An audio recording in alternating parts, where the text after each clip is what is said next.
Hi guys, welcome back to the channel. First of all, I'm going to say sorry for the noise. I'm standing right in front of the heater that's just fired up.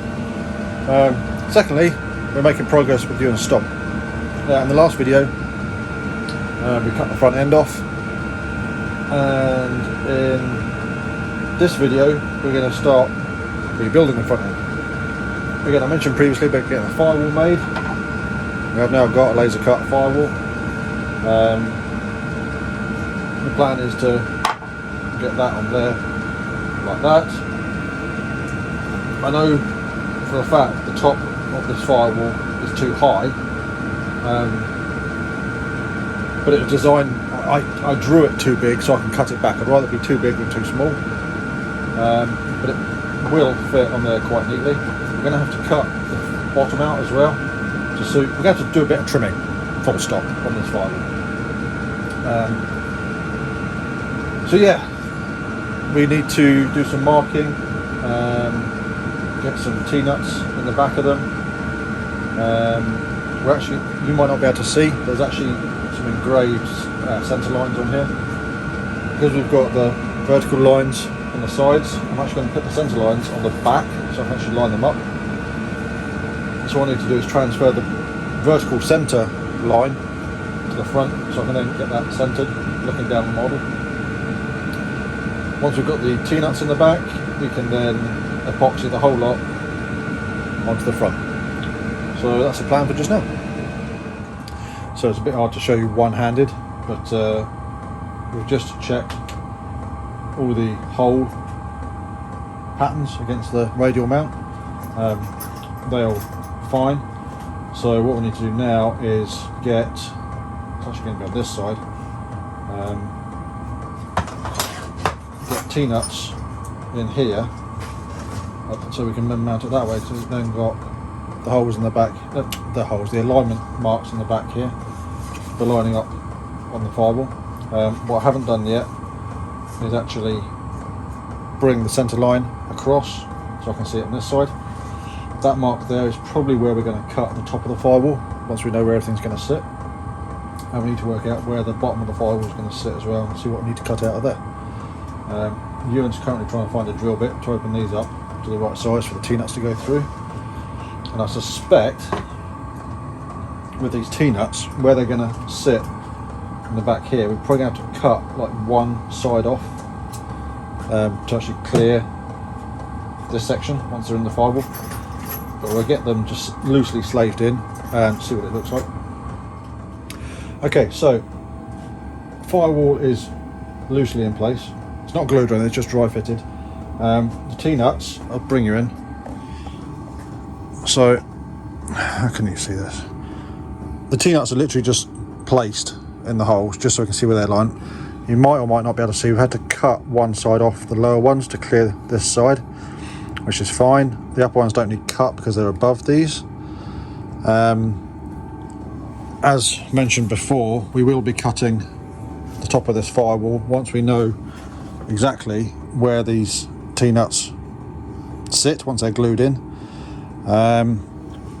We might well trim the sides a little bit and trim out round the bottom here for the tank. What we might do is somehow get a pen on the inside of that. Yeah. Or you could get the Dremel rotor and go up. Yeah, but we might do that once it's actually glued in place, so we know exactly where it's going. That's what I meant. But if you do the rotor, you could go put the rotor in the bottom, follow up to the side, and then come along the top and down. Yeah, possibly. Because it'd be difficult to get in there with a pen. Yeah, but we can do that. No, you can get there with a pen. There's a whole tank bay there. It's obviously just to use the rotor and follow. We'll cut the motor out. If you can mark it, or we'll mark it, yeah, and then we'll cut most of it out. So you want to go both verticals and across the top. For all we know, we might not need to go right up to those bits. Yeah. Might only need to. Yeah. Not a whole lot.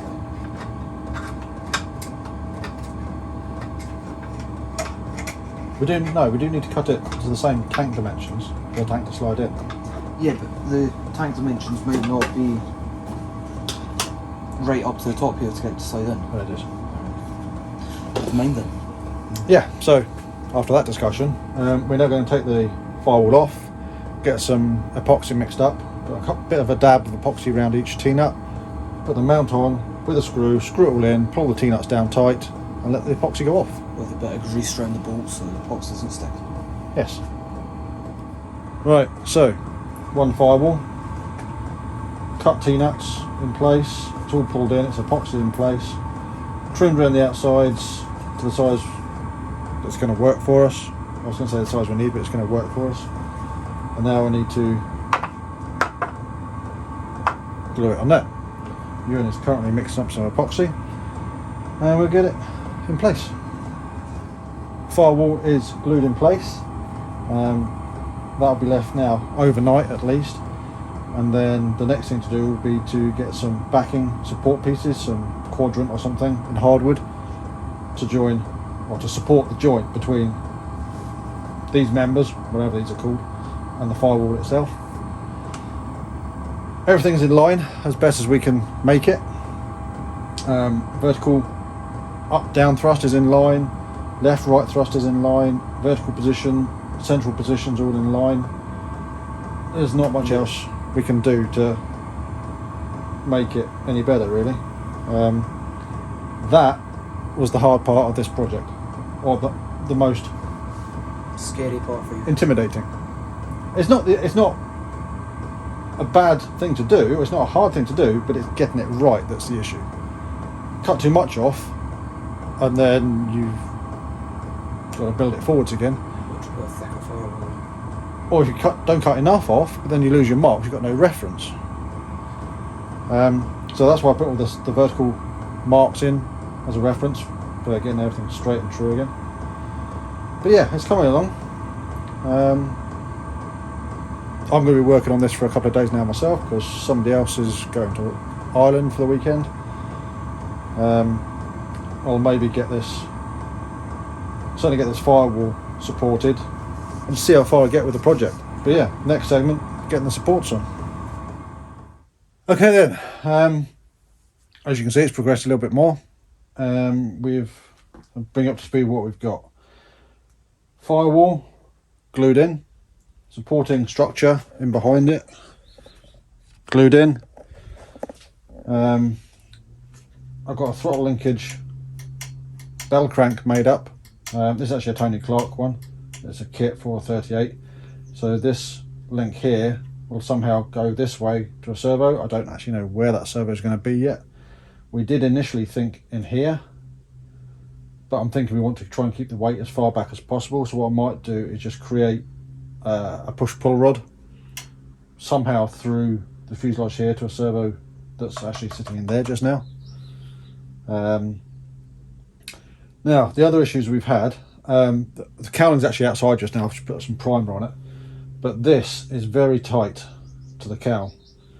That is only just clearing the top of the cowl, and I could shave it down a little bit more, but I'd rather not, to keep as much strength in it as possible.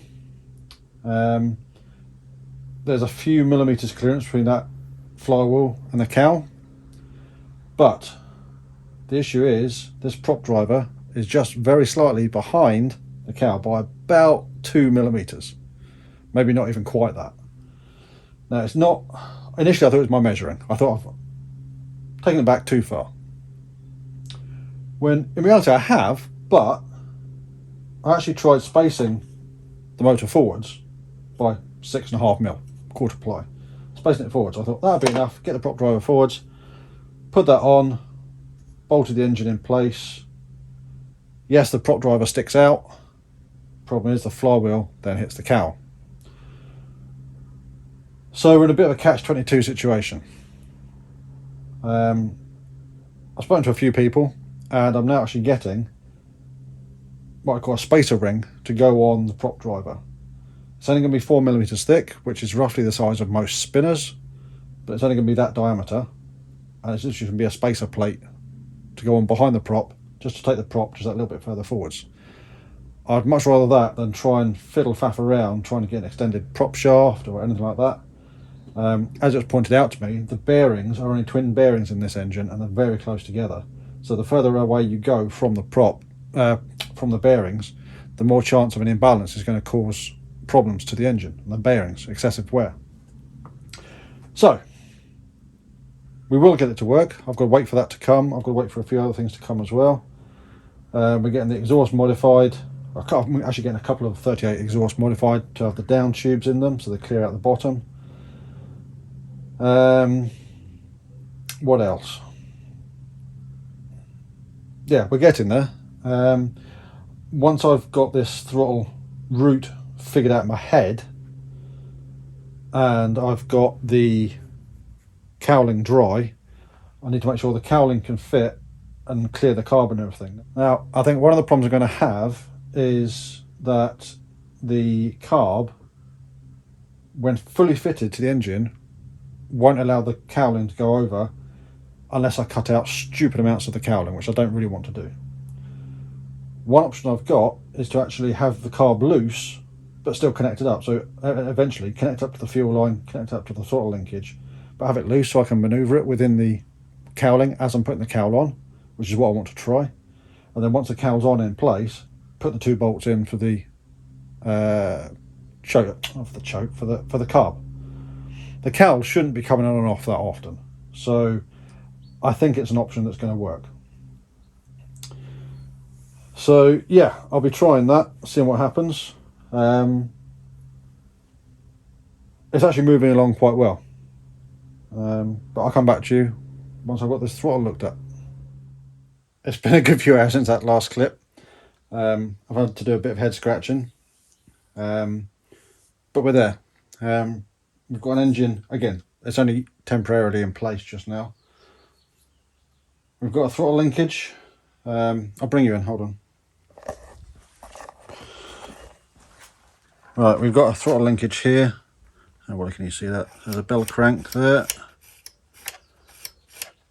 And that's going to come up into that servo, which was over there. I'll just move it across to this side.